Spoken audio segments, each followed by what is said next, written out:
La legge numero 69 del 19 luglio 2019, nota come Codice Rosso, segna la nuova frontiera della Santa Inquisizione di cinquecentesca memoria. È un'esagerazione? Niente affatto. La legge targata Giulia Bongiorno implica una carica manifestamente ideologica pari a quella della caccia agli eretici dei tempi di Torquemada. Che sia così, lo si capisce sia dalla norma in sé che dalla propaganda istituzionale e mediatica che la accompagna fin dall'inizio e che finisce per influenzarne l'applicazione. Da un lato la legge sovverte un architrave del nostro ordinamento, ossia l'onere della prova. Secoli di studi giuridici e centinaia di migliaia di martiri per la libertà e la giustizia hanno fatto sì che si affermasse il principio per cui siamo tutti innocenti fino a prova contraria e che il compito di trovare tale prova contraria ricada su chi eventualmente voglia accusarci di qualcosa. Applicare il principio inverso, cioè considerare chiunque colpevole finché non presenta una prova a sua discolpa, è tipico dei regimi totalitari e assolutistici.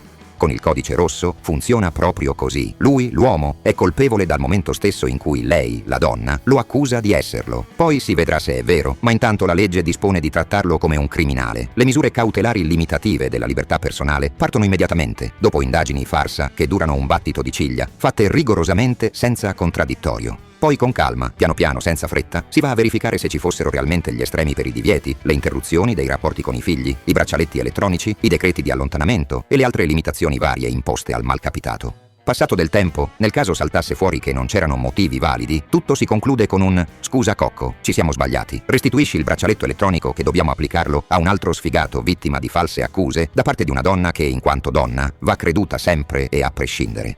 Con il Codice Rosso, quindi, è stato di fatto istituito un quarto grado di giudizio, preliminare al primo.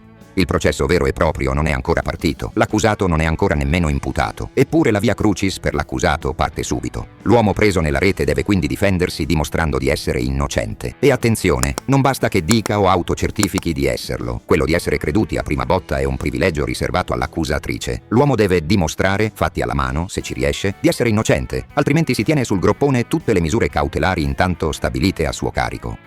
E fin qui abbiamo parlato della più devastante anomalia insita nella legge in sé, che però si accompagna anche a una seconda, ossia un condizionamento ideologico tanto radicato da spingere i media e persino alcuni esperti di diritto a ritenere che il Codice Rosso sia stato concepito solo per punire gli uomini. In merito ha dovuto pronunciarsi persino la Cassazione, di fronte al ricorso di un'avvocatessa, secondo la quale il Codice Rosso non poteva essere applicato alla propria cliente, perché quest'ultima aveva aggredito un'altra donna, mentre la norma tutela solo le donne aggredite dagli uomini. Non l'ha detto una sciampista o una bidella, l'ha sostenuto un'avvocatessa. Non l'ha detto al bar con le amiche o in palestra facendo Pilates, l'ha detto in un'aula di tribunale. Ne era talmente convinta che si sono resi necessari 3 gradi di giudizio per farle capire che aveva torto. Ma il suo caso ha messo in evidenza un'idea pericolosa e latente, ovvero che il Codice Rosso si applichi in barba a tutto ciò che dice la Costituzione e a conquiste di civiltà spesso ottenute anche a prezzo del sangue di chi è venuto prima di noi.